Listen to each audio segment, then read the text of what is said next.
माध्यमातून ग्राहकांचं मोठं नुकसान होणार आहे, एखाद्या कंपनीचं मोठं पण होणार आहे.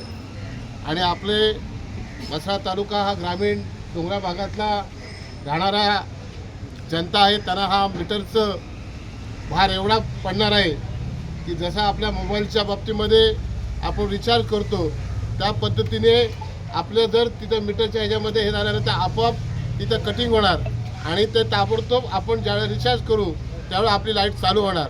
अशा पद्धतीचं त्या मीटरच्या बाबतीमध्ये बिलाच्या बाबतीमध्ये त्यांचीच जी आरारवी असेल, दादागिरी असेल, मीटरचे रेट युनिट मागे कशा पद्धतीने असू शकतात तेच ठरवू शकतात. आपण काहीच करू शकत नाही अशा पद्धतीचे हे आहे. तर आपण म्हसळा तालुका शहर यांच्या माध्यमातून आज पहिले हे त्यांना अँटिमेटिक म्हणून पहिल्यांदा एक निवेदन आपण देतो.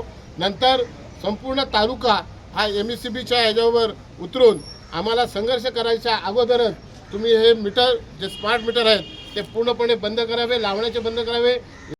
बरोबर आहे, परंतु ते प्रीपेड मीटर नाही आहे. प्रीपेड हा ऑप्शन आहे, हा कन्झ्युमरला असणार आहे. त्याने प्रीपेड घ्यायचं किंवा नाही हा कन्झ्युमर नंतर ठरवू शकतो. आणि सध्या बदललेले मीटर आहेत आपले हे फक्त फॉल्टी मीटर, म्हणजे ज्या ग्राहकांचे मीटर बंद होते, फॉल्टी होते, ते आपण फ्रीमध्ये बदली करून द्यायचं काम चालू आहे. त्याच ठिकाणी फक्त फॉल्टी मीटरच्या ठिकाणी स्मार्ट मीटर बदलले आहेत आणि ते आपण फ्री ऑफ कॉस्ट देतो. त्या मीटर जुन्या मीटरमध्ये आणि ह्या मीटरमध्ये फरक फक्त एवढाच आहे की हा मीटर आहे हा स्मार्ट आहे, त्याच्यामधलं तुमचं रिडिंग आहे हे तुम्हाला तुमच्या मोबाईल ॲपला उपलब्ध होईल. तुम्ही घरी नसतानाही तुमच्या घरामध्ये त्या दिवशीचा वापर किती झाला होता, तुम्ही कुठेही असाल तरी पण तुम्हाला वापर करू शकेल. आणि तुम्ही सुद्धा घर लॉक असेल तरी त्याचं रिडिंग आपल्याला 1 तारखेला